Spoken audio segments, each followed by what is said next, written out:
Hi, I'm David. Hi, I'm Nick. I'm Alex, and this is episode 109 of the RoboCast from Team Ribbot.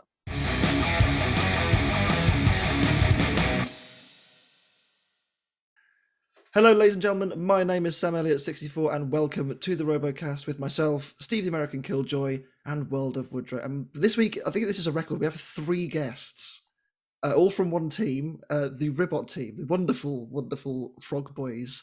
We have Nick Sorensen, David Jin, and Alex Johnson from the team. Welcome. Thank you very much for your time. Thanks for having us. Thanks for having us. Thank you. I want to start. I don't know if this question has been asked anywhere. To my knowledge, it hasn't been. Why a frog? I think this has been asked everywhere. Yeah. Well, I haven't seen the answer. Why a frog? Well, so in 2019, our first season, actually the first season we were accepted, we did actually apply to BattleBots in 2018, and were rejected, unfortunately. But in 2019, we were like soft accepted with our original design. However, the issue with the design was they liked it in concept, but they didn't like how it looked. Right? They said it didn't look interesting enough. It wouldn't make a good spectacle on TV, and they essentially told us to try again. But we were really into the design. The original design was a modular vertical spinner, undercutter, and lifter, but they said it wasn't visually appealing enough. So they, instead of kind of scrapping the design, we're like, okay, let's take kind of the core design that we actually really like and then add something to it to make it a like quote unquote visual spectacle.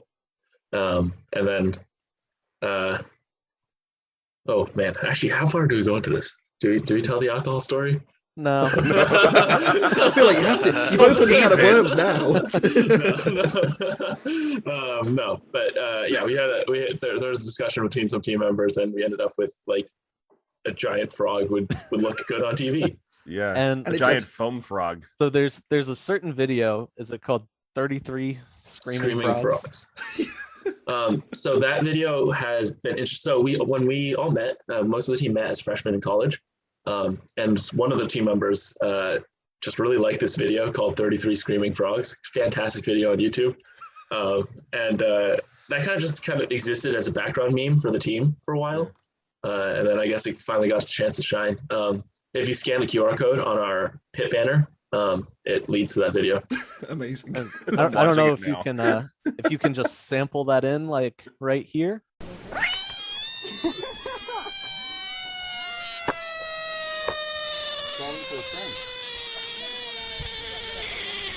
I'll try to. If I don't remember to, then I'm sorry, but yeah.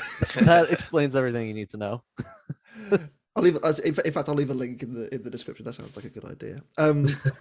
So this season, Ribbot obviously looks very similar. How similar is it to kind of the last couple of seasons? Because there's always been kind of an upward trajectory with Ribbot. First season obviously got a couple of wins.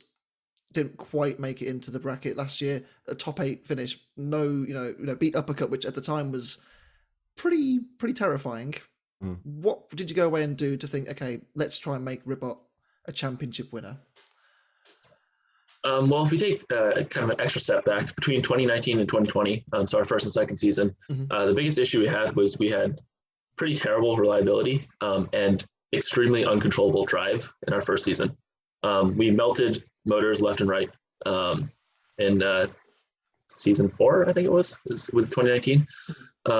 And we put a lot of effort. I think Nick can go into a little bit more on not doing that in 2020. And we actually successfully avoided smoking any motors in 2020. We did lose an ESC against Mad Catter, which was slightly unfortunate, but we didn't smoke any more motors, so that improved our reliability a ton. And then we also made a tiny change to our drive that made a world of difference, which was chaining the front and back wheels together. We had originally thought that having as much redundancy as possible, so having each wheel driven individually by a separate motor, would increase reliability, but it just proved that the driving characteristics of the robot were terrible, and just simply connecting the lefts to the lefts and the rights to the rights just made it so much better. One thing that we picked up on was the change in the weapon system this year. The higher voltage system. What was the We saw RoboCast last year go to that enormously, it was, I want to say, was it 250 volts? It was 200 volts for them, wasn't it, initially, for Uppercut last year? Was that kind of an inspiration for yourselves to kind of go away and think, okay, let's one up them? Yeah, so I think after our uppercut fight where we've never been that destroyed before. Like we got our shit kicked in. But we still survived. Yeah, we were itching for some extra juice. So yeah, our weapon system is heavily inspired by uppercut to the point that we use the same salvaged Prius AC compressor motor. And that's the heart of it. It's an automotive motor. So get it from a scrapyard, and it has a surprising amount of power if you can control it correctly. That's a BattleBots long past to building your robot out of scrap you can find in the junkyard. Yeah, no, it's because it's automotive. Like they just build them so much better. I mean, there's a bit of work you have to put in to get the motor in a usable form, right? Because it's comes in a custom housing for Prius in a coolant loop, right? So once you do that, you make a housing for it. You don't have to do anything else to it. All these teams, they spend a ton of time battle hardening their motor. This motor, once you put it in a housing, is already battle hardened, and it's fundamentally it's still even better than other motors that people have battle hardened. Just the physical construction of it and the type of motor that it is like order of magnitude less prone to exploding, magnets cracking. It can't happen the way that the motor is set up. So certainly helps with reliability as well. Absolutely. I want to talk a little bit about this season, the two fights you've had so far. First up with Defender, it seemed fairly easy. Obviously these things never are, but like it was fairly straightforward. I think that's probably the easy way to put it. Obviously Jason, very good driver, but certainly seemed equal to it. And then obviously Overhaul as well, which I want to know how did you go about deciding which setup to go for? Was there a bit of 4D chess being played with the Overhaul team as well? Because obviously there was a rule this year with the setups, wasn't there? You had to kind of lock in a setup before a certain time. Is that correct?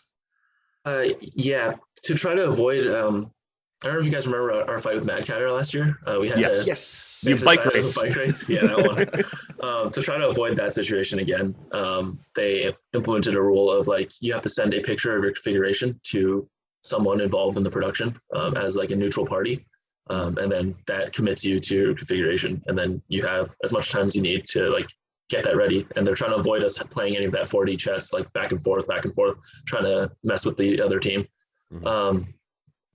For Overhaul, I don't think we actually did any in particular. I think we were just like, okay, we already ran the vert against a control bot, it worked, but we want to know what the undercutter does. I think I'm pretty sure we told Charles we were running the undercutter. Well, no, he ran his vert setup. we didn't tell him what we were running, right? We wanted it to still be a surprise. But we had it in the robot all day, right? We did have yeah, the it's robot. not like we were playing games with him. I think Charles is probably the only person that's like actually just accepted the rules and been like, okay, we'll do the blind choice without putting up a fight and trying to work around the rule set. And it just so happened it was a 50-50 chance that he picked the wrong module. Yeah. On the Defender fight, that was actually a very kind of frightening first fight. Your first fight is always frightening with a new robot because you haven't really done very much testing, and we don't have a great history of being upside down with our vert. So fighting a Vasquez built control bot was pretty terrifying for that aspect. So a Vasquez built. Yeah. So go ahead, Jeff. This year you've installed the Streamec as well, which is a new addition for Ribbot, which is quite interesting, I thought. It's actually just a taunting arm. Yep, it's only used for waving. Yeah, the decision for that was that we did notice that essentially any match Ribbot ended up upside down, we lost with a vert, right? It was 100% of the time that if we're upside down, at any point, we've lost that match. So we were hoping that adding a self-rider would maybe potentially avoid that. But But yes, as you've seen so far this season, it's just a taunting arm. Yes, it's a windshield wiper to wipe bugs off your frog's windshield screen. Honestly, Oh. we'll see if it gets used though. We're not quite through the season yet. We're not. You guys are looking pretty hot going into the 32. So Yeah, we'll get to that. Fight 3 your third fight a little bit later on. But should we talk about some fights? Oh yeah. For this week? Oh, so, fight of the night. Well, the first fight was Malice versus Blacksmith. Talk about a barn burner. This was Malice, as I remember it last season. It was really, really good, and Malice's weapon working for 3 minutes, pretty much. I mean, I think the last hit it stopped working, or at least slowed down. Maybe it was just they slowed it down because it was the end of the fight. I'm not sure. Blacksmith has taken a lot of beatings over the years. This is right up there. Like this is right up there. Like just the cuts and the fire and the weapon getting splayed open. Yes. Beautiful. I mean, you have to look at Blacksmith and think, what else could they have done here? They had their biggest armor package on the front. They had the hammer saw there as well. Mm-hmm. Where do you go against a big drumette like that? Yeah, it was very impressive from Malice. I think the very well driven as well. The fact they just kept the weapon pointed at them the whole time. Not a whole lot Blacksmith could do. Yeah, and they picked a really bad time to bring their arm down. And once that disc is gone and Blacksmith's on fire, it's just a matter of time, you think, before they peter out. Not so. I know I've compared Blacksmith a lot to Vlad because of its body shape, and when it has those forks, it's very, very uncanny. This was like Mechavore and Vlad season 3. Where like you watch this robot that's just been so tough, such a tough nut to crack, and then all of a sudden it just gets shit kicked. Honestly, there's no other word for it.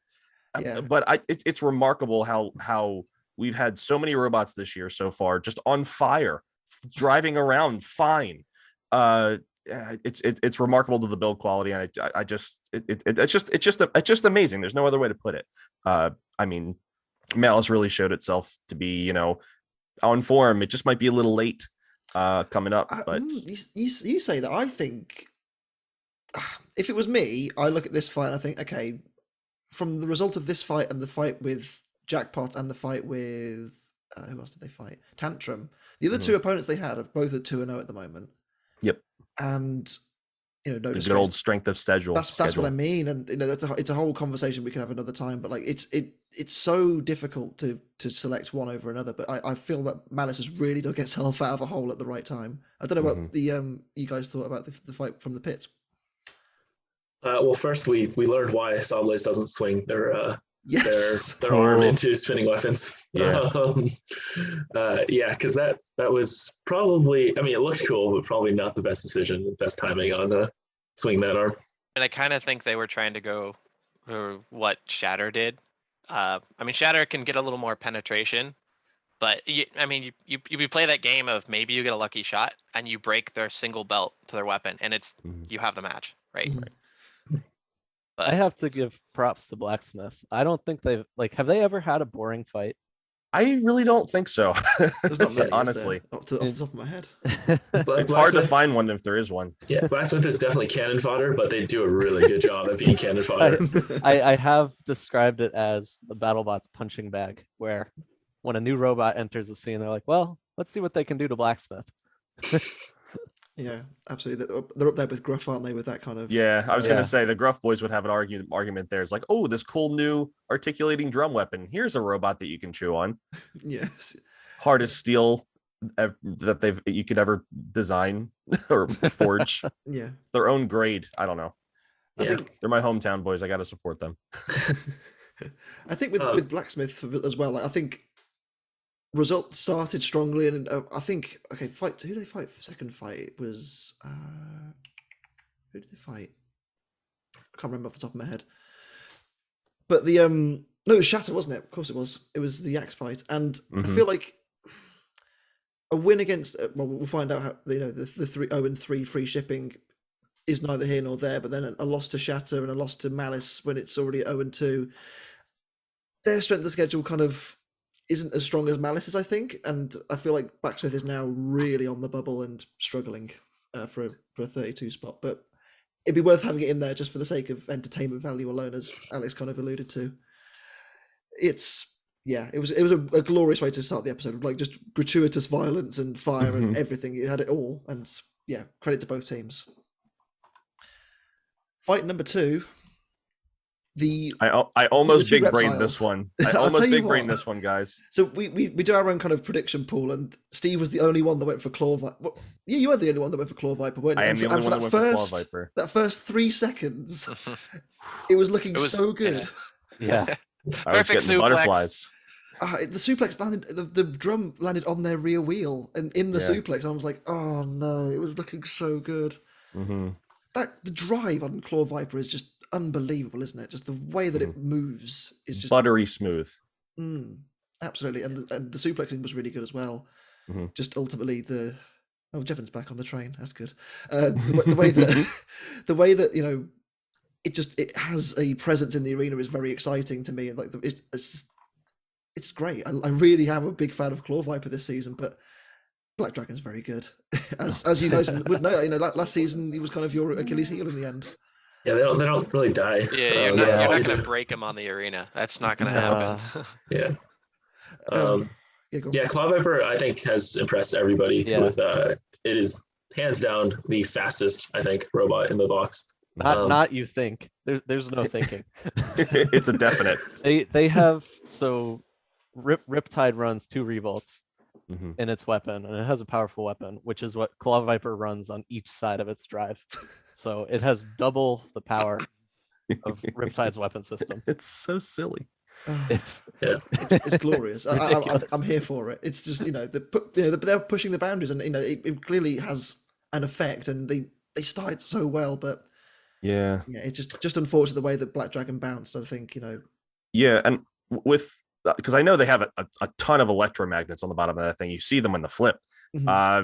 I don't know if they were working 100%, or if they really had a flat surface to grab onto, because every time they seemed to grab and lift, they would lift their whole bot forward, and it wasn't really grabbing on too tight to the ground. I don't know if that was something that just wasn't working in that fight, and then once the wheel gets hit, it's kind of just a matter of time before Black Dragon gets a killing shot in. I don't care how good a robot's built. Once you get hit in the right spot, it could be curtains. So what stinks about this fight is I thought that I really wanted to have them use that Cobra lifter, that they tease in this picture here. And we've still seen the one that they had last year that is just like where it comes down and then lifts up. But I want to see the more animalistic claw. Don't tease this to me and not show it to me. But maybe they're worried about losing it on the vert, and I get that, but I don't know. It would have been cool. Yeah, I think Claw Viper has a lot of potential. We just haven't really seen it in the correct setup yet. Because in the past they've had some reliability issues, and then, like you said, they kind of got super unlucky with where Black Dragon landed. Oh my god, yeah. However, unless they were able to drive literally a perfect match, like Nick said, Black Dragon's not going to die from you running him into a wall. So that's the thing, isn't it? Like to beat Black Dragon, you have to be very, very good anyway, and especially without an offensive weapon that Claw Viper don't have, it's so difficult to kind of score those points against them. So I think Black Dragon is one of a couple robots that has never been knocked out. Wow, yeah, it says a lot, really, doesn't it? Yeah, it does say a lot. Although technically speaking, we are too. I didn't know that. I should have done more research. To be fair, depending on who Claw Viper's third fight could be, I still think they've got a good chance of getting into the bracket. I think Black Dragon, fairly confident they will be. A loss to Rotators, no drama. Rotators at least top 8 at this point. Depending on what happens, later. We will see. We can't comment on any of that because we know where everyone is. So the joys of recording these like months after the season's actually been done. I know it would be cool if this was live, but as we saw from the Remars event, these events take a long time. So keeping the audience interested in a live event is difficult. But I mean, I would say Norwalk is achieving that, but I was thinking that really hard to get there. I mean, it requires multiple boxes. The only way to do it. Maintaining a heavyweight just takes so much longer. You pretty much need to have 3 copies if you're even gonna entertain that idea. Wait, Alex, you're saying we can't repair a heavyweight in 20 minutes? No. I just need 10 more minutes. That's Can't even get the heavyweight that's back right. to the pit in 20 minutes. Yeah. No. Actually, running, you can't run with these things. They are just, yeah, it's too much. Unless you got Thor carrying your robot, it just gets there immediately. Technically speaking, this year I think we could have actually done it. We didn't really Don't take give my any ideas, damage. David. Come on, don't give great ideas. I'm just saying with our schedule, the schedule we happened to get, we didn't take very much damage in our first 2 fights. It still takes time to charge the batteries. Oh yeah. That's true. Well, if the match lasted longer, we wouldn't have to charge them as much, or we'd have to charge them more. Your We don't high have to charge voltage them too much. batteries that probably Yeah, drain so wait. much out of the Vegas power lines.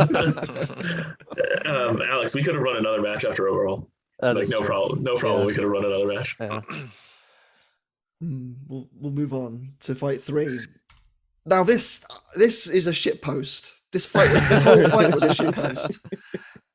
I love Smee, and I love the fact that Joe's gone away and kind of thought, okay, how can I make it like as difficult as I can for robots like Gigabyte? And I've never seen AR flex.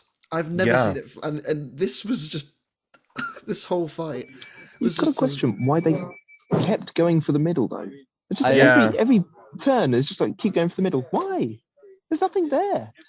You're hitting a piece of metal that you've seen bend. And that is it. Yeah. It's just a leaf spring on wheels. I was watching the light on the bottom of Gigabyte, and I almost thought they were having trouble getting it to where they wanted to go. There was a few moments where the light was spinning, which means they don't really have control. But yeah, I don't know. I kept saying, it's like just go for the pods. Yeah. I don't think anyone really thinks that Gigabyte is necessarily the most like maneuverable. It's not really known as the most maneuverable robot in the world. It has the ability to be agile, but I mean, running such a heavy shell, like Alex said, when they destabilize, the bottom spins too. Yeah. So, Very true. yeah, I don't know if they were going for the middle on purpose. No, I mean, to be fair, when they did connect with one of the pods, it was game over, which I think Joe kind of knew. I want to say that Smee was having drive problems throughout because of the way that the weight was all at the front. The rear wheels on Smee were kind of off the floor the whole time. They were, and I'm watching the fight back now, and it's so front heavy with that AR. Every time he drives forward, those back wheels come up off the ground a little bit. So he was really only driving on 2 wheels for a lot of that fight. Yeah, I think towards the end, one of the gearboxes, I think on the rear, kind of all emptied itself out as well on the floor. I think towards the end, it was pretty sad ways for it to end, but it was a valiant effort, I thought, for the longest time, and it just didn't, because of the fact that he only had 2-wheel drive and didn't or have much traction on the floor, kind of scuppered his strategy. I think the strategy was sound, like kind of box him in and keep him at the wall, because that's how you break him, right? Right. He did a really good job of driving, to be honest. Even though he was having the issues and everything, managing to, when he did get turned around, managing to turn back to face Gigabyte again. And that's how he drives his Beetle. That's what makes Smee terrifying, is that it can box you in, and there's not much you can do about it, because he does a really good job of never showing you his backside. At least that's the Beetle. I mean, it's a little different with a volumetrically scaled up heavyweight. It's just not as agile. But it would have been nice to see it box in, even though Gigabyte's my pick. I would have liked to have seen, I would have liked to have seen it get picked. I mean, stuck in the corner. But Steve, I want to ask you. Obviously, you mentioned there you've picked Gigabyte to win this season. It's in its first 3 fights. What do you think? I am cautiously optimistic. I think they'll get past the 32. I'd like to see them get past the 16, but I'm a little nervous for them, because it just everything this season. Sailing, has it really? No, it hasn't. I really like the way that they've taken the robot, and I said that in the preview. I think they've made a lot of really nice changes that have been quality of life changes. It seemed like it's going the right way. It's reliable. I mean, it was reliable last year. I mean, that's continued this year, but. Yeah, I don't know. It's kind of tough to really confidently say it's going to make a deep run. I'd love it to, but I just have a sneaky suspicion that it's going to get back into one of those little alleys again, and then it's just going to kill itself because it's not going to have any time to get spun up. Then they talked about that in the lead up to this fight. They did a whole feature, didn't they, on the changes theory? I want to know what the team so thought, because this specifically is for this fight, right?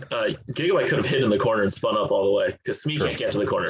So they could have just sat in the corner and just spun. Mhm. true.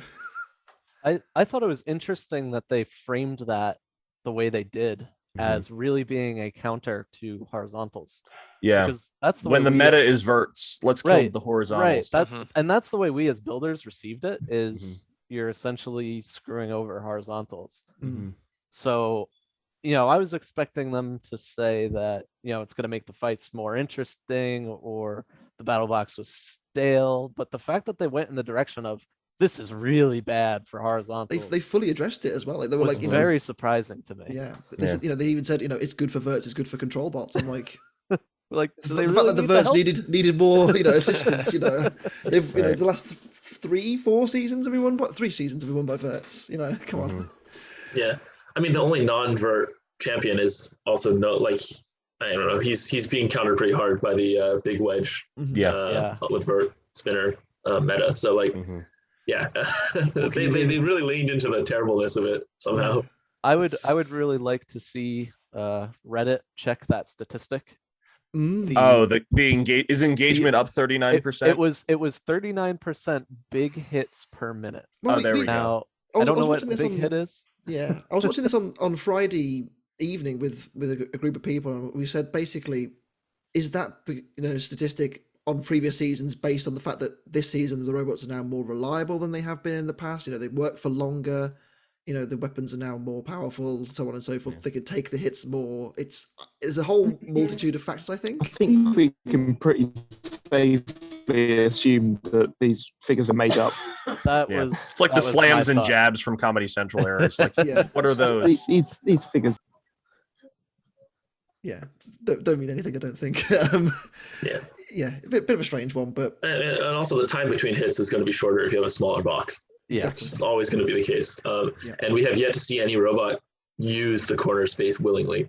So essentially the whole box has just gotten smaller. Yeah, pretty much. Pretty much. But yeah, Gigabyte. Yeah, Gigabyte. Good. Oh, good wait, for last question on Gigabyte. Gigabyte is a bounty boss from last year. Do you think they can defend their title?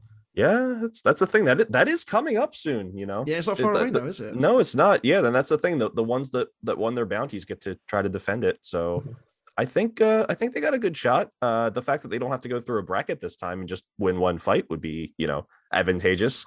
So I rate them. I rate them for a fight. Depends how Have far- they released any dates or anything about that? No, I don't think so. I might have to cut that. I don't know if they've actually properly revealed that yet. I don't think. Oh no. Wait, oh, they haven't? I don't think. I think if they have, I'll look it up. If they have, then I'll cut. What, that the bounty bosses are defending their bounties? Yeah, I don't even know if they've said anything about bounties. That- yet. I think John got caught once doing a video and he totally spilled the beans. Oh, that's fine then. If someone else does it, then we'll do it too. Oh, wait, was that not the whole context of the bounty bosses? Is you Well, Wasn't that the thing? A challenge. It's a challenge belt. That's the Yeah. point. But yeah, you who win knows? the bounty, you become the Yeah. bounty boss. That's like Yeah. the thing. Okay. yeah, I mean that was the purpose of it. Yeah. Yeah. Yeah, we'll keep going. Or we It's just fine. spilled the beans on something that I thought was obvious, but I don't maybe know. we did. It's fine. There's more beans to be spilled, We're- David. I mean, this is called marketing. Yeah, it's true. It's an We're exclusive. helping There them- you go. We're helping them out. Yeah, you have to pay money to learn more about our show. Well, let's talk about a surprise. hmm Glitch and Oh. Hydra. I've been hype on Glitch for a while. I'm so glad this fight happened. I'm happy for very, very happy for Glitch. They've obviously worked very hard on the machine, and the fact that it has worked as well as it has done out of the box is a testament to the guy's 19. I know. The guy is 19 and he's turned up with not the most simple of machines. It's a OmniDrive egg beater. It's all very, very flat. It's low to the ground. It's there's not much extra space in there. You see in some of the shots where the armor's off it. It's all kind of very much tightly impacted in there. And they beat Hydra. Yeah. Or did Hydra beat itself? So I mean, Hydra has been having quite the reliability issues this Yeah. season. I mean, they've burned up things before matches have started, which is very un-Hydra like. I was going to say, Hydra's been around for now 3 seasons, and I don't remember them having pretty much any reliability issues over the last couple of years, which is surprising considering it's new technology, right? And this year, it's just all kind of come at once. Bear in mind that up to this point, they have been undefeated in preseason. So, yeah, this is new territory for them. Yeah, and now 2 losses. Yeah. Can we talk about full power? Yeah. Oh wow. What a flip. Did it? How close was it to the lights? I don't know if anybody was in the stands. The box is quite tall. I don't know how close it got to the lights. I think it's up there though, in like one of the top 5 highest robots. Oh yeah.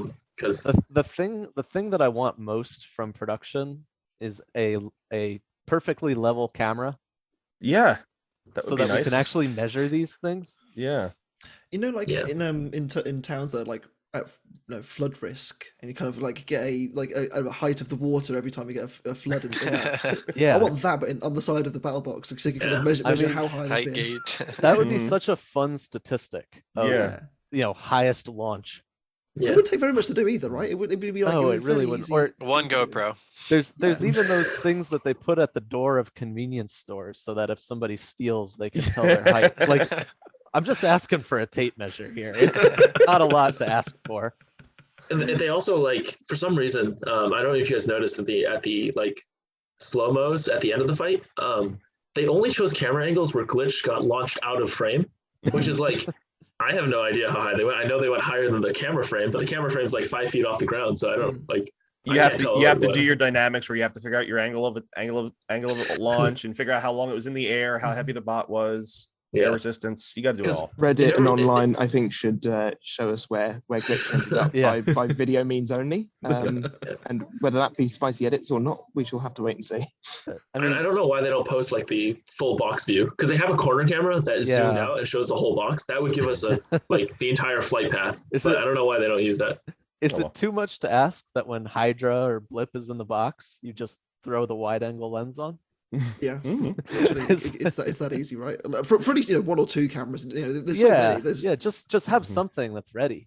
But I think Glitch is proving that the big spinner go burr really does work. Oh my god! I mean, it got a great hit when it came down. I think very fortuitous at the angle it hit, but like even then, like the connection that it got, and just the way that Hydra kind of just crumpled and died in the corner, sort of thing. Yeah. It was... The hit on the flipper could not have been planned. No. That is so advantageous, and it's a beautiful shot when they show the slow-mo.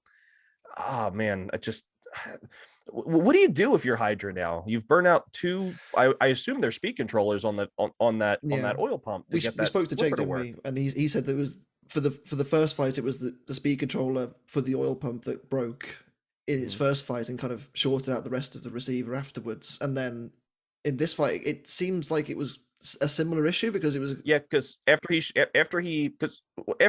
that burns, you only have a couple flips left because it's primed. But after he's done that a couple times, you'll see at the end of the fight that the arm is just up, and then that's it. He has no pressure left. So I have to think it's a similar issue. And I guess they could blame whoever they sent their robot to get fixed. Get the speed controllers fixed. They shipped the whole fusion down to I want to say Australia or New Zealand. Yeah, I think it's Australia. Yeah. So they 2 completely different places. But yeah, I'm not 100% sure where they go from here. I if they make the bracket, I don't have a lot of faith in them surviving. If this is a growing problem. My thing is it's not like a bad batch of metal. It's a bad batch of electronics that's failing them. Well, I think maybe what they're gonna try and do is just rebuild. Their tried and true method is put in what worked last year. Yeah. Right. Basically. Where's the old Hydra? Let's just run it because we screwed something up. I think for me as well, if Hydra does get in, I think it will do purely for the fact that it's Hydra. It also did lose to Endgame, which is the winner from last season. So it's its strength of schedule is okay. And history does play a part in it. I mean, like Tombstone has no chance of ever missing the bracket, right? Like last year, he didn't have a good record. He still made it. But I think with Hydra, it's going to be because of a lot of teams doing better than I think people expected. Like there's a lot of teams at 2-0 at the moment, or 2-1. Hydra's going to be 25 plus, and I think it's a particularly scary thing for all the high seeds because Hydra on its day can beat anyone. It can, but it relies on it being reliable, and so far it hasn't been so. So it's a scary part for both teams because Hydra will have to fight someone big, I think, in the round of 32 at the very least. Food for thought. But Glitch, credit to them. 2-0, 2 fights in, and yeah. I will say Glitch did get lucky because I was a little nervous about their upside down driving capability. And the driver was as well. The captain was as well. Yeah. I feel like this was like their best chance to test and see how well they would run upside down, even if they won or lost. And they landed so perfectly on their forks, which made them useless, but at least they're saved their bot. Broke the fall and then self-righted on the weapon. Yeah. So we'll see if we get to see them upside down and see how well they run, but maybe they don't, and maybe they make a run. So the rookies have done it before. So I would have loved to see them land on the Omni wheels and see how a 12-foot drop on the Omni wheels looked. It's all crumpled into dust. Yeah. Yeah, good for them. I'm happy for them. I say a new team come in and they've stamped their authority. So fair play to them. Yeah, and they hit hard. I mean, no one was at that point in the season. Nobody was denying that they packed a punch. Like that weapon has a lot of energy in it. Yep, for sure. Let's go back in time. Yeah. I hope everyone misses Robo games because I sure do, and we've got a proper throw. Well, we absolutely do not. A proper throwback fight. Tombstone and free shipping.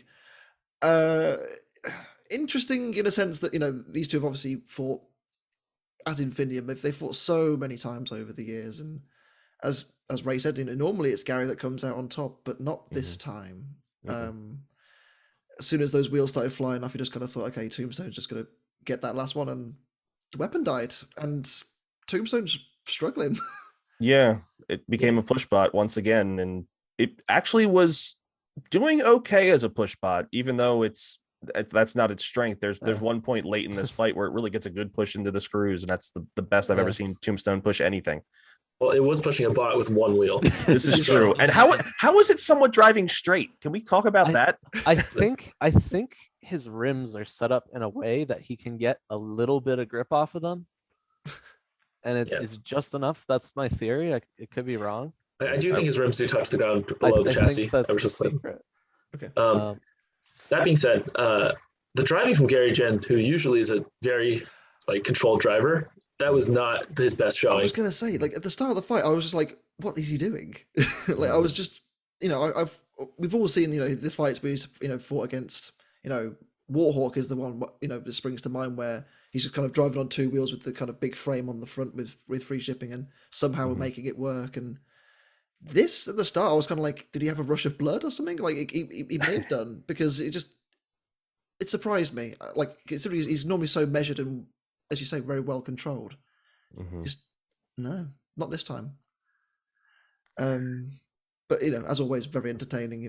Driving around on one wheel, fire spitting out of the front. You can't hate free shipping. It's just a wonderful thing.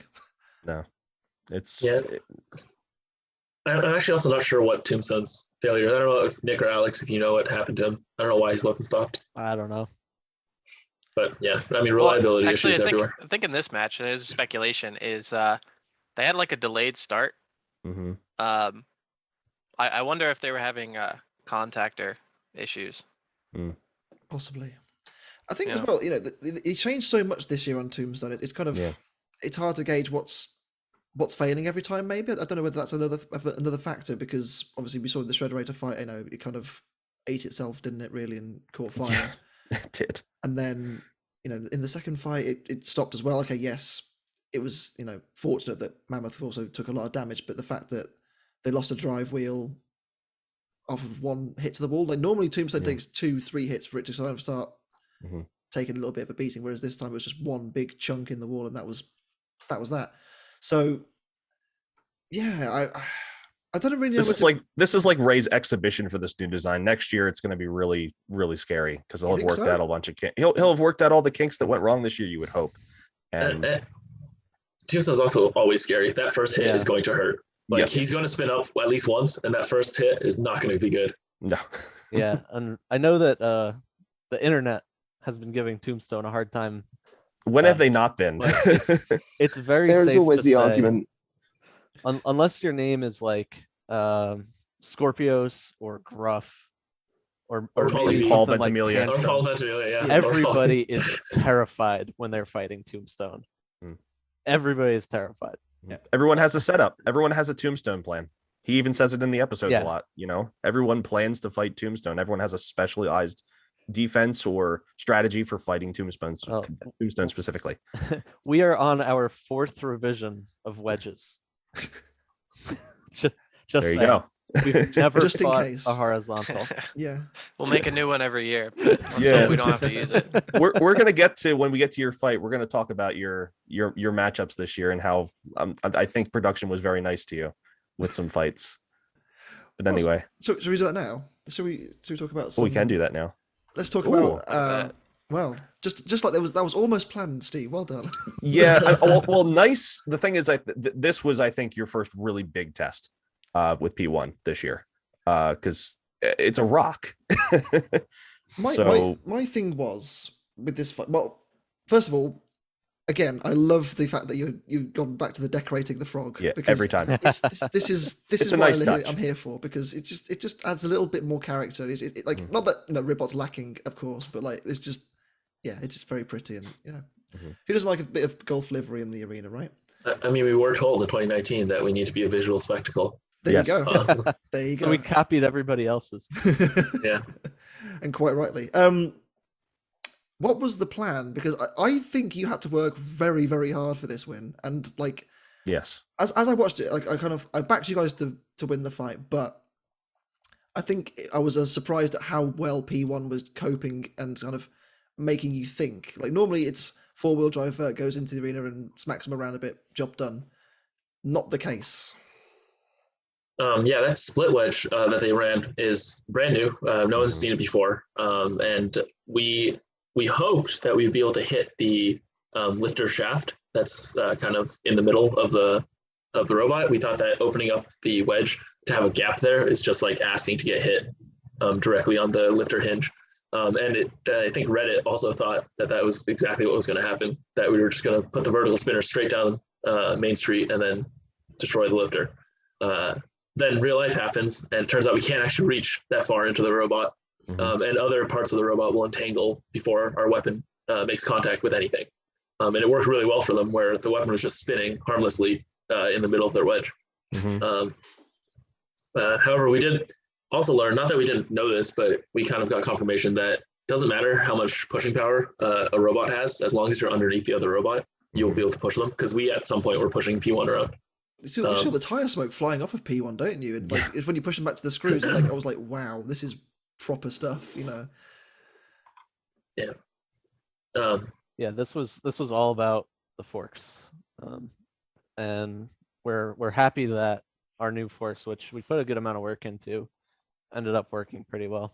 I mean, they did, and well, there was that little bit right at the end where you got stuck in the floor. And I was like, I messaged Brandon after we spoke to P1 earlier this season, and I messaged Brandon afterwards. I said, look, your driving in that fight was exceptional. I really rated the way that Brandon kind of just kept you running. Basically, it wasn't a cakewalk at all. And he said, yeah, if only they got stuck in the kill source right at the start instead of right at the end. If they deep six to themselves. If you watch the match closely, right, we are very intentionally avoiding the kill saw slots. Like very, very, very, very. Like I think Nick even says it in a clip during the episode. Stay in He the says, middle. "Yeah, stay in the middle." Because we knew going into the match that we were very likely to get stuck. So we, I don't think at any point during the match. No, we did almost get stuck one time before that. Yeah, there was a really close one. Yeah, there was a very close one, but we weren't going nearly as fast, so we backed out of that. But we knew that getting stuck to kill saws was going to be an issue. If you look at when we, I guess, lunge at P1 while he's circling us, we choose to lunge between the kill saws. Right, we're only choosing times to push forward if it's going between the sets of kill saws. The issue is at the end. I knew the match was over, and then I was going to drive back, and I didn't really plan. You went straight back. You went straight to the. Yeah. So if you look at, we go to the corner because I thought there was a chance P1 might actually be able to get off the what is it actually called? The upper deck. Sorry. Yeah. During the whole season, all the builders called it the shelf. The shelf. Yeah. But Because that's what it was called back. I mean, before they gave it a name. So you know. Yeah. So the upper deck, I thought they were going to be able to get off the left side of the upper deck. So when we drove over to defend the left side, we drove between the kill saws and then along the between the kill saws and along the screws to get to the corner. But then, like, I was like, okay, the countdout's done, the match is over, and I just beelined it back and immediately got stuck. And of course, this is the first upper deck KO we've had in BattleBots history, isn't it? I think it's second one. Because Matty Vasquez got a Bloodsport up there. Bloodsport up there. Yeah, but still, you put them up there in fine style, I must say. Destroyed the BattleBot sign in the process as well. Yes. The worst mounted sign ever. Is it just like taped on there? Sticky back. I think I do. I think it's just loop of balanced. tape. It's not even attached. I think it's balanced there. I think it's slid like into a slot. I don't think there's actually anything holding it. But yeah, we were pretty happy that although Matt did a really good job getting Bloodsport stuck up there, we were the first bot to send somebody up there and not use the screws. Right, we just straight up. We got a really good lineup. Yeah. He was teed right up for you, right on the middle stanchion there. It'd be rude not to, wouldn't it? Really. Like we were really sad that the impact was not as big as we were hoping when we sent them up there because we actually ended up direct hitting a wheel. If you notice, there's no sparks during that hit. There's no spark because we just hit rubber. So it was slightly unfortunate. But yeah, Nick can talk about how stuck we were. Yeah, I mean, so if you watch like the post-match interview or David talking, I'm in the background working with Trey, and we're like, oh shit, how do we get this out? Right. So like, it's like literally balanced on one of the forks. Like all four wheels are off the ground. Yeah, I see that. I'm there. watching it right now. Where like your fork gets in and it like bends the plastic of the kill saw slot up. So it's just like it. But if you watch the as I interview, as I'm going through the interview, look in the background, and more Ribbot teammates start going into the box because we can't get the robot out. Yeah, because the robot was so stuck in the floor. Yeah, I mean, so it actually wasn't too bad. We were just trying to, with our robot and our setup, we have to take extra precaution. Where Ribbot team members and specific Ribbot team members are the only ones allowed to touch the robot. So, I mean, yeah, it was actually really easy. We literally just had to rotate the robot until the fork lined up with the slot, and then it came right out. That was just not going to happen during a match, though. Yeah. So, fortunate on that part, but obviously, you know, the match was won, so you might as well just book it to the square. But, yeah, I stopped through caution to the wind, trying to get back to the starting box. But it does mean though 3-0 in the now. You won't know this because I haven't actually mentioned it. So obviously Steve mentioned that his pick to win this season is Gigabyte. Mine is Ribbot this season. Oh, thank you. Well, you know, appreciate that. It makes sense to me because you had a good season last year and you've improved, and every season you go back and it's there's always a progression. And I thought, you know, with the same way I feel about Gigabyte, Sam. It's this is same true. way. This is true. But like, the supreme weapon power. Odd and even years for Hypershock, to be fair. There you go. And wouldn't it be interesting if we fought Gigabyte? Honestly, just where so there's an elephant in the room with our seating, so I'm curious to see where do you think we would fall? Yeah, because you guys, and I alluded to it a little bit where production was kind of nice to you by not giving you any KE spinners at all. You go with like they could inflate your seating a little bit. So I don't know where we would put you. You're 3-0, so yeah. My thing as well is personally, at the moment, I would have Ribbot at number 2. End game, surely last year's champion, number 1 spot. We said because we've had a chat about sort of where we think things are being seeded at present. We think that if Whiplash wins its next fight, there's a case could be made that they could be put in at number 2. But at the moment, I see Ribbot as number 2. Yeah. So it's funny that you say BattleBots was nice to us. In one way, yes. But in another in the damage way, aspect, not in the quality of opponent aspect. Well, just let me be remiss. I don't mean that. Sure, yeah. But so this is a brand new Ribbot. And you have 2 objectives for qualifiers. You want to make the bracket, and you also want to test the robot, and you want to learn the robot. So unfortunately, we didn't get to learn if we could take hits. Right. You know, now typically in the past we're built pretty durably, but yeah, in a field of predominant spinners, it was surprising to all of us to only get seeded with control bots. Yeah, I think. Well, okay, I'll flip the question. Where did you guys think you were going to end up in the seedings? 32nd. Second.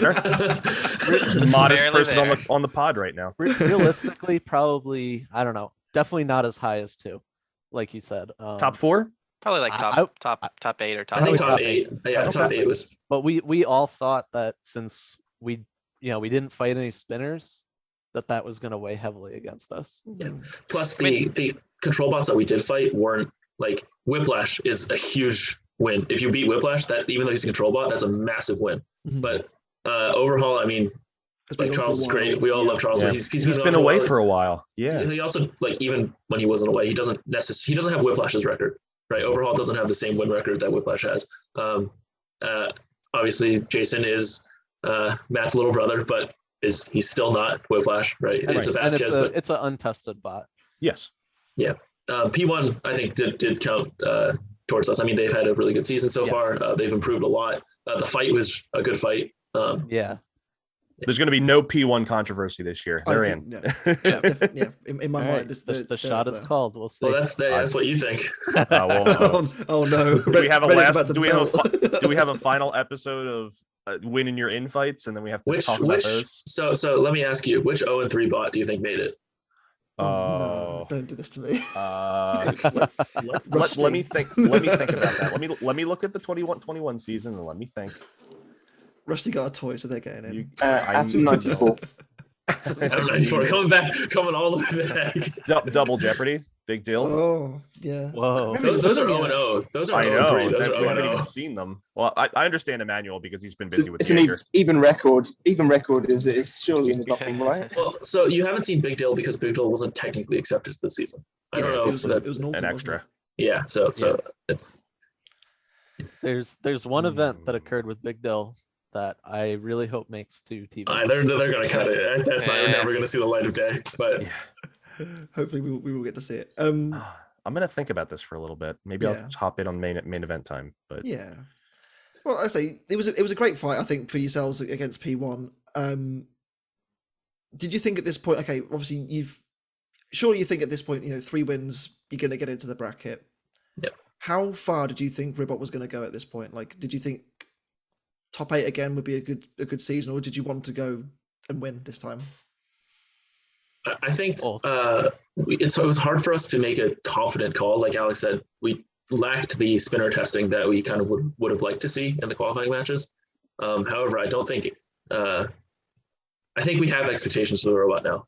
In previous seasons, we kind of were just hoping to do as well as we could, and I think we do expect to be a serious threat in the bracket. Time will tell. Yeah. Actually, I have a good segue to the main event. Well, we're not doing the main event yet. It's time for. Maybe it is. No, it's not. It's time for the YouTube fight for this week. It was an actual fight. No, the segue would have been so good though. I know it would. I'm sorry. It's better than we've had it in the past few years. Those watching the video. To be fair, those watching the video then would have seen me skip very quickly to the end fight. It was probably about as long as the last fight, but we'll get to that when we get to that. Shrederator and Jaeger. Shrederator really labouring to spin up. Yeah, honestly. Getting there eventually and winning eventually, and poor Jaeger getting the horizontal blade just smashed straight off right out of the gate. We actually watched this on the call together before we started recording this. I can't remember who it was who said, "Oh, I really like the horizontal." Yeah, that was me. As a billet robot, anytime we see nice billet aluminum. Yeah, it's just a shame that this never really got a chance. The SawBot did very well to get under Shrederator and kind of pin it to the screws for a little bit, but yeah, when you're fighting a robot that's twice your size, it's difficult. The saw just could not. Yeah, cut through that shell. One of you said it. The shell is basically the weight of one of those robots. Yeah. So it's tough. The drive power was pretty good though on the control bot. I mean, he was pushing a 250-pound robot. So yeah. And Brian did say he was worried about that going into the fight because he knew that the SawBot could definitely push a heavyweight. Does the SawBot have magnets? I think so. Possibly. I think so. It must. Well, I think it also when it has a Captain Shrederator on it, it's got all the normal force it needs. Yeah.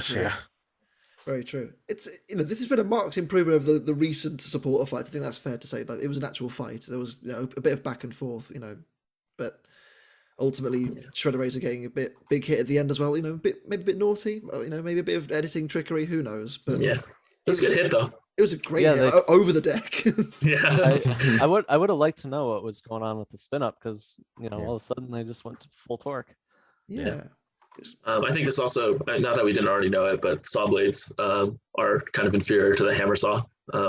Scorpius realized it, SawBlades realized it. I think we saw what happens when you try to cut through. It's a shame. I feel like obviously in the smaller weight classes, particularly in Beetles, like you get the more softer materials that a lot of machines use. It's great because you can just cut straight through it and get all the nice juicy gubs underneath. But at this point now, it seems like once again the world has moved away from the necessity for saws. Like SawBlaze a couple of years ago was cutting through things left and right and doesn't really need that anymore because the hammer saw does the same thing. It's just and it hits really hard and cuts just as good. So I also have an answer for which 0-3 robot I think is making the bracket. Okay, I have two answers actually. I think it's either going to be Kraken or Lockjaw, and I would be interested because they've only had 2 fights, but I imagine one of them will lose their last one. We'll see. That's spicy take. no faith in. Well, that's the thing. But it's Kraken has a hard time winning judges' decisions because they don't. And Lockjaw has a hard time staying not on fire. Correct. Yeah, they are good at that. That's where my mind is, and they basically stop looking into my head, Jevan. They have used the legacy card on a number of occasions for Lockjaw. Yes. Yeah, it has the potential, certainly. They talk about it all the time, how Donald's won these 2 championships and has all these other accolades, and we've talked to him. He's legacy. I mean that's the guy. So he is one of the fathers of combat robotics. He's an OG. Yeah. He's been there and done it, hasn't he? Well, do you think Lockjaw's going to turn it around? Do you have faith in that team? I think so. I mean, if anyone can, I know that. A couple of years ago, was it? No, it wasn't. It was 2020. Like in the main kind of campaign, Lockjaw really got off to a slow start and never really got going. Whereas in the bounties, he was unbelievable. So, also Matt Spurk, I love your robot. I just thought about that. We just talked about Donald. We didn't talk about Kraken, but it's I love your robot, man. But sometimes it's just those judges. It's just judges and draw. It's had a tough one this year. Yes, it has. Yeah. Give Kraken a vert. Yeah, give Kraken a vert. That's we know what it can do to the meta. Yeah, I was gonna say if we want to leave a message for Matt, hey, there's a judge's decision that you won. Also, just saying, we lost to Kraken as a vert before it was cool. That's true. Yeah, Witch Doctor ain't got anything on you. And that felt so nice in 2020 when Witch Doctor lost to Kraken. We're like, oh, it's not just us. It's not because we're bad. And then we saw the SawBlaze fight. And that was just insane. How do they just eat the weapon? Wait, how does he drive in a straight line with one wheel? Yeah. This is fact. Him and Gary have gone to the same school of driving, clearly. Well, we've come to the main events. I know. Oh. And good night, everybody. Literally, it was one hit and done. And apparently, the Endgame team did ask production if they wanted to redo the fight. Yeah, I mean both teams were calling for it because this should have been an epic fight. This, I saw someone posted on Reddit or Facebook, I don't remember, posted somewhere. Some fan was just like, it's kind of funny that going into this match, everyone was wondering whose forks are better, who wins the ground game, and coming out of this fight, we're still asking whose forks are better, who wins the ground game. It was such a shame to see it kind of peter out in the way that it did because as you said, these have been arguably the top 2 machines so far this season. They've easily. This is for number 1 seed. Anyone, whichever team wins this is number 1 seed. The strength of schedules for these 2 robots. I mean, they went through the gauntlet to get here. Yeah, so definitely. And it's just a shame we never got to see a fight. It just didn't happen. Is this the sort of thing that Trey was talking about when he said about the YouTube rules? Perhaps I can kind of see it with this one. Also, credit with Trey not flinching. Not flinching when the ball is flying straight at him. He's just staring at it going. You can see him behind the screen, just SawBlaze is coming down from the sky, and then it just doesn't blink at all. It's you gotta have faith in the box. True. Yeah. True enough. I mean, he does the thing. Well, some drivers do it too, actually, where they lean against the box. I am not touching the box. When there's robots in the box, I'm like a good couple inches back of the. Because like even if it doesn't go through the glass, if you're leaning against it, it's like getting punched by a 250-pound rock. Like it's gonna hurt if you're leaning against the box if you get hit by the robot through the box. So yeah, some drivers like lean against the box or put their foot up on the like little sill in the driver's box. And I'm just like, no, none of that. I'm standing back like this. Well, you fought both of these machines before. Let's just pretend we fought one of these machines. You fought Endgame and won, so you know. Yeah. I mean, they did say you have to beat a champ to be a champ, right? And we've done and gone that. So there you go. Ribbot confirmed 2021 champion. It's difficult to kind of review the fight because there wasn't much fight. You can't. You literally can't. Yeah. JMO spun wrong, and then all of a sudden it was driving to the He hit wall. a kill and slot. full send. He hit a slot, didn't he? Right out of the gate, and kind of unbalanced him, and Endgame took full advantage, and that was good night. This robbed us of all kinds of joy. This is also one of those, just realized. All right, go ahead. sorry, this is one of those moments where at the beginning of filming, they told us that if you rung somebody out, they were going to disqualify you. Right. All of the builders told them was ridiculous. Yeah. Because it was. So that's now 3 episodes. We in a knew row it as was well going to now, happen. where we've seen it, So. Well, this is the furthest distance so far that we've seen someone run them to the outer zone, and that's still not classed as out. So I'm guessing it's just the full length of the box. Somebody try it, and we'll see if they get disqualified or not. To be fair, though, the angle of approach was not. Yeah. It wasn't directly at the box. I think they just happened to hit like the right place to. Mm-hmm. I actually legitimately believe. I don't think Jack was going for an out of the arena. No, not at all. He was just pushing. Yeah. In the end of our defender fight, we were in a position where we could have wrung them out. Definitely. That's really the only thing that I've seen where that rule might have gotten used because it would have been so egregious. Yeah, Mhm. robots resting on the wall. You back up, you line up, you're like, oh, let me spin up to make sure I can get them. Did somebody not say in that fight, back off? Because it was. I mean, I did, because we were worried about the rule. Yeah. I mean, it would have. Yeah, we could have followed defender- through, but Our defender fight was one of the earlier fights, so we hadn't seen an out of arena yet at that point. I don't know that we carry the clout to make the rules not apply to us. So Ooh. best to That's a spicy take. Food for thought, isn't it? Though you're right. Like so far, the ones that have done it are the champion, Hypershock. We obviously Jaeger toy. Fan favorite. Yeah, exactly. Fan favorite. It's a fan favorite, and obviously the other one was Hydra, which we know what Jake's like. He loves to bend the rules as much as he can. Yeah. It's a tricky one. But it's again, it's just we're talking about all these things because there's just no fight to talk about. It's such a shame. Yeah. Well, so yeah, I think it's kind of unfortunate. I know that they can't really rerun the match, but like both robots are mint. SawBlaze was fine. Like they were out of the arena, but the robot was okay. Yeah.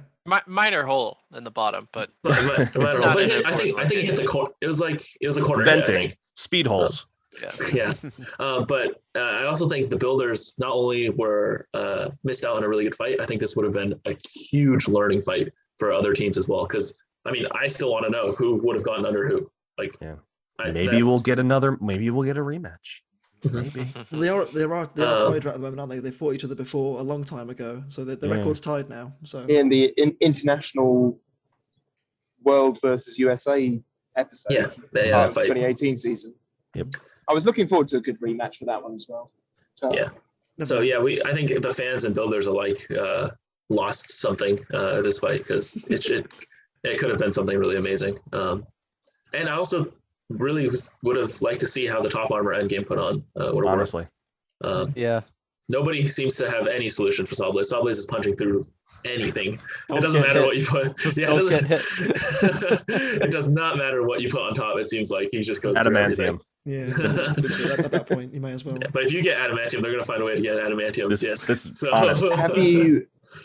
Here's a strategy. Why don't you not put any internals? Because then they can't hit them. This is fact. It's true. It's true. Wireless robot. Yep. Or you can do what the Brazilian bots seem to do a really good job of doing, which is you put electronics, but they don't seem to do anything. So if they're on fire, it doesn't matter. Everything still works. It's actually just magic. The fire makes me stronger. I swear the fire. When I see bots on fire this year, I swear it's just special effects. It's honestly been amazing. So with Blacksmith on fire, when we set Blacksmith on fire for 2 minutes and 7 seconds, they lost Black weapon. Dragon. Wait, what did I say? Blacksmith. Yeah. Sorry, Well, that was in Dragon. this episode, so it's sorry. fine. They were also on fire, but Black Dragon. When we set Black Dragon on fire for like over 2 minutes, they clearly lost their weapon. Like their weapon was gone. They had no batteries for that side of the robot. When Minotaur got set on fire by SawBlaze, in the middle of the fight, the drum spun up again. Like the drive was working and the drum was working. Put the fire out. I don't know what was burning. Fake battery. That was an extra. This adds to the lithium polymer armament. Literally. Yeah, this adds to the theory that you can't let the magic smoke out because that actually runs the robot. Yeah, That's true. So obviously it's run by some sort of furnace inside, and then we were just for new builders. Oh, it's coal powered. Yeah, I mean, I think it's just showing how reliable robots are becoming. People are learning how to build their control systems right, and having truly redundant electrical systems between weapon and drive is critical to being a successful robot. Yeah, it's very, very safe to say that the era of building robots in your garage is at a close. Yeah, definitely. And I think it would have been really interesting because I think Endgame is probably Rusty, cover your. I think Endgame is the king of redundancy. Yes, they have like 9 switches. Yeah. Like they 4 or 6 belts as well. It's ridiculous. They don't want to mess around with single point failures. So it would have been really interesting to see Endgame against SawBlaze because SawBlaze could put many holes in them and they could continue running. So crazy. Yeah. But the what was going to be the segue is this main event is a small sore spot for our team. Not because we faced both these robots, but before our match with P1, we actually interviewed as if we were the main event. Oh, right? really? One of my pre-match fights, one of my pre-match questions was, "What's it like to be in your first main event?" Wow. And I actually interviewed for the P1 fight, thinking it was a main event. Well, don't they always film 2 per session just in case one's iffy? Yes. Especially, the thing is, in this instance, this was iffy. So we knew the other main event was Endgame SawBlaze, right? The two main events that they interviewed for were Endgame SawBlaze and P1 Ribbot because both are 2-0 matchups. So someone was going to be 3-0 in both of them. And then we, not that we had any, P1 and Ribbot had no chance of being first seed. This matchup was definitely going to result in the first seed. Sure. However, I did answer the question of what's it like to be in your first main event, and like what does it mean to go from like rookie in 2019 to main event, like top 8. And what does it mean? Nothing, because we still haven't had a first main event. But then, so our fight with P1 was before the Endgame SawBlaze fight. So we had that fight, and we're like, hey, that's a pretty good fight. It was back and forth. We ended up with a nice upper deck knockout, which is like they want people to use the upper deck. We got a knockout on the upper deck. That should look good. We're 3-0. P1's 2-1. They had that whole controversy last year too, and we're like, yeah, this could be a main event. And then Endgame SawBlaze happens like 20 minutes later, and we're like, okay, that's not a main event. And it still was. Yeah. Oh, dearie me. It is a shame. Hopefully not too far away now for you guys' first main event. But that does wrap pretty much everything up. Now, I have one final question. It's from my teammate Craig, who is asking desperately, when are you going to release some t-shirts? Because he wants to buy some. So some kind of background information on t-shirts. It's not that we don't want to provide t-shirts. It's actually dealing with the logistics on the backside of it that we're trying to work out right now. Just because we don't want to have anyone's personal finances linked with the robot. So we just have to make sure we have that sorted out before we start selling t-shirts. But once we do, we're definitely going to start excellent selling whatever we can. Yeah. And while give them all the money. while we are plugging, Sure. keep an eye out on our socials because we are planning to start selling parts very soon. Excellent. So if Good you would stuff. like your own battle damaged piece of Ribbot, those eBay auctions are going to start going up very soon. All right. Excellent stuff. Well, I think that's pretty much wrapped everything up. Nick, David, and Alex, thank you all so very, very much for your time. It's been an absolute joy talking to all 3 of you, and hopefully my bet will keep going and you will win the whole thing. That's all. That's what I'm here for. Yeah. So, Jevan, I hope you're ready for this. I am Sam Elliott 64. I'm Steve, the American Killjoy. I am World of Woodrow on a bus. And we have the Ribbot team with us, Nick, David, and Alex. And the three of us, well, no, we won't. Jevan, you're not with us next week. You're at Reading Brick Show with the Lego. I am. Come and say hi. If you want to come see some Lego robot fighting action, we'll be there smashing bricks. Well, me and Steve, at least, we'll see you next week for more BattleBots action. We'll see you then.